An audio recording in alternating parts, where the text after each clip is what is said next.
శివ వెంకట సత్యనారాయణ వరలక్ష్మి గారు ఎక్కడి నుంచి వచ్చారండి మీరు? యాదవోళ్ళు ఈస్ట్ గోదావరి డిస్ట్రిక్ట్ జిల్లా నాది. ఇప్పుడు ఏ జిల్లా అది? ఈస్ట్ గోదావరిలోకి వెళ్ళిపోయింది. ఓకే. అయితే మీకు అక్కడ 11 ఏళ్ళు అయింది పెళ్ళి. 11 ఏళ్ళ నుంచి రాని ప్రెగ్నెన్సీ ఇక్కడ 2-3 నెలలు ఎలా వచ్చేసింది మన దగ్గర?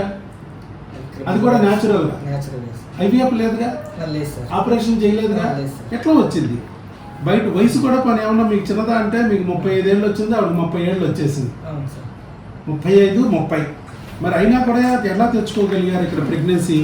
11 ఏళ్ళు అయిపోయింది కదా ప్రెగ్నెన్సీ రాక, ఇబ్బంది పడుతున్నారు కదా, మ్యారేజ్ అయిపోయి ఇంతకాలం అయింది. అక్కడ ఏం చెప్పారండి? ఏమైనా సమస్యలు చెప్పారా మీకు? అదే తనకి ఏం లేవన్నా సార్, మట్టుకే కణాలు లేవు, పెరగట్లేదు, మీకు ఐవీఎఫ్ వెళ్ళిపోమన్నారు సార్. కణాలు లేవు, మొటిలిటీ లేదు, మార్పాలజీ లేదు, ఇబ్బంది అవుతుంది. కానీ పెళ్ళైన కొత్తలో వచ్చిందండి మీకు ప్రెగ్నెన్సీ? వచ్చింది సార్. కాకపోతే హార్ట్ బీట్ లేదని పోయింది, వెంటనే పోయింది, రావడం పోవడం అయింది. తర్వాత రావట్లా, తర్వాత రాలేక ఇంకా రాలేదు సార్. అదే ఇప్పుడు వచ్చిన ప్రెగ్నెన్సీ ఎందుకు వచ్చింది, ఎందుకు పోయింది, తర్వాత ఎందుకు రావట్లేదు అనేది చూడాలిగా. అది చూడకోకుండా కణాలు తగ్గిపోయినాయి అంటే అప్పుడు వచ్చినప్పుడు కణాలు బాగున్నట్టే కదా అర్థం. మరి ఎందుకు పోయినాయి ఇప్పుడు? అది చూడలా, ఇంకా చూడలేదు సార్. టెస్ట్ చేసేవాడు సార్, మెడిసిన్ ఇచ్చేవాడు. ఆవిడకి కూడా పైప్రైడ్ ఉందండి, గర్భసంచిలో గెట్లు ఉన్నాయి. మీకేమో కణాల్లో మొటిలిటీ లేదు, మార్పాలజీ లేదు, కౌంట్ లేదు, తక్కువ ఉంది అని చెప్పారు. ఆవిడకేమో పైప్రైడ్ ఉందని చెప్పారు. ఆల్రెడీ వయసు 30కి వచ్చేసింది ఆవిడకి, మీకు 35కి వచ్చేసింది, వయసు కూడా దాటిపోయిందని చెప్పారు. ఇక ఐవీఎఫ్కి వెళ్ళమన్నారా? ఐవీఎఫ్కి వెళ్ళమన్నారు. మీరు ఇక వద్దులే, న్యాచురల్గా తెచ్చుకునే మార్గం ఏదన్నా చూద్దామని చెప్పి వీడియోలు చూసి మన వీడియోలు చూసి ఇక్కడికి వచ్చారు.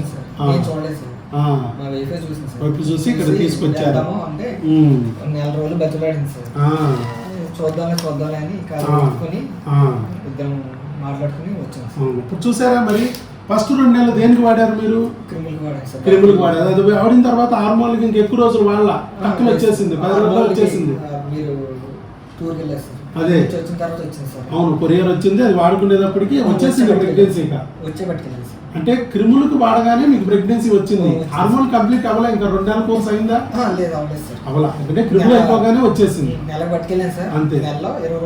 20 రోజులే వాడారు. అంటే ఏమిటి మెయిన్ ప్రాబ్లం ఏముంది? ఈ 11 సంవత్సరాలు మిమ్మల్ని ప్రెగ్నెన్సీ రానివ్వకోకుండా ఆపింది ఎవరై ఉంటారంటారు?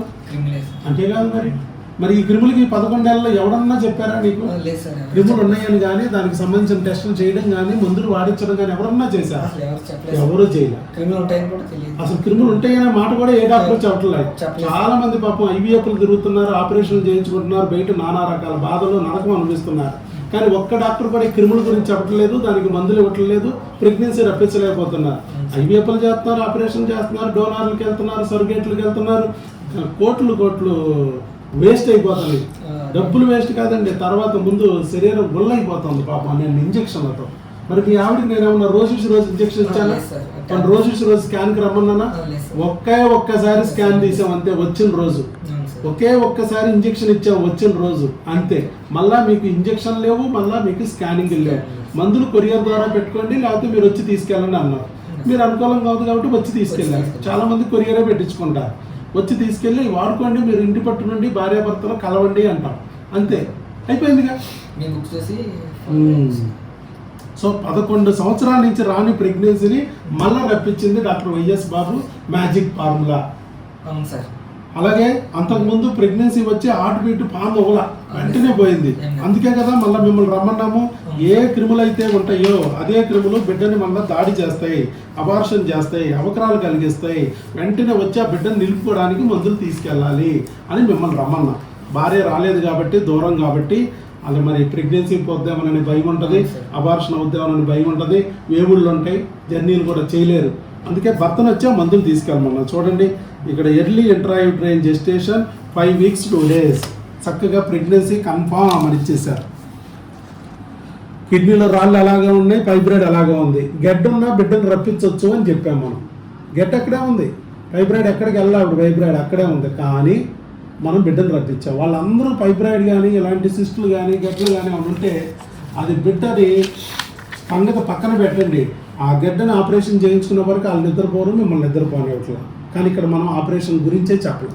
అసలు అవసరం లేదన్న, ఆపరేషన్ గట్రా అవసరం లేదు. ఏం అవసరం లేదన్న. మందులు వాడుకోండి, చక్కగా అదే వస్తుంది ప్రెగ్నెన్సీ. బిడ్డ గడ్డ కరుగుతూ ఉంటుంది, బిడ్డ వస్తుంది, బిడ్డ వస్తే గడ్డ అరిగిపోద్ది అని చెప్పాం. అలాగే ఇప్పుడు జరిగింది. ఒకటి చూడండి, చక్కగా శాక్ కూడా ఇగో గర్భసంచిలో వచ్చింది ప్రెగ్నెన్సీ. ఇదిగో చూడండి, చాక్ ఉంది, గర్భసంచిలో ఉంది. ట్యూబుల్లో రాలా ప్రెగ్నెన్సీ, ట్యూబుల్లో కూడా రాలేదు ప్రెగ్నెన్సీ అని చెప్పి అక్కడ డాక్టర్ గారితో స్కానింగ్ వచ్చింది. మనం అక్కడే తీయించుకోమన్నాం స్కానింగ్, అక్కడే దగ్గరలోనే బ్లడ్ టెస్ట్ చేయించుకోమన్నాం, అన్నీ చేయించుకున్నారు.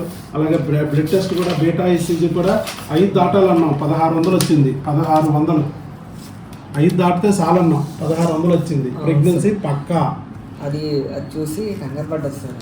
మళ్ళీ మీ బుక్ను మీ వీడియోస్ చూసి ఇలాగా 5 అన్నారు డాక్టర్ గారు. 5 దాటాలి. 1600 వచ్చింది. ఓకే, 16,000 వస్తే ఇంకా బెటర్, 16 లక్షలు వస్తుంది. ఇంకా ఇప్పుడు ఇల్లే కొద్ది పెరుగుద్ది, అట్లా పెరగాలి. సో మొత్తానికి మీకు ప్రెగ్నెన్సీ అనేది న్యాచురల్గా వచ్చింది, అలా న్యాచురల్గా వచ్చింది అనేది ఇప్పుడు మనకు అర్థమైంది.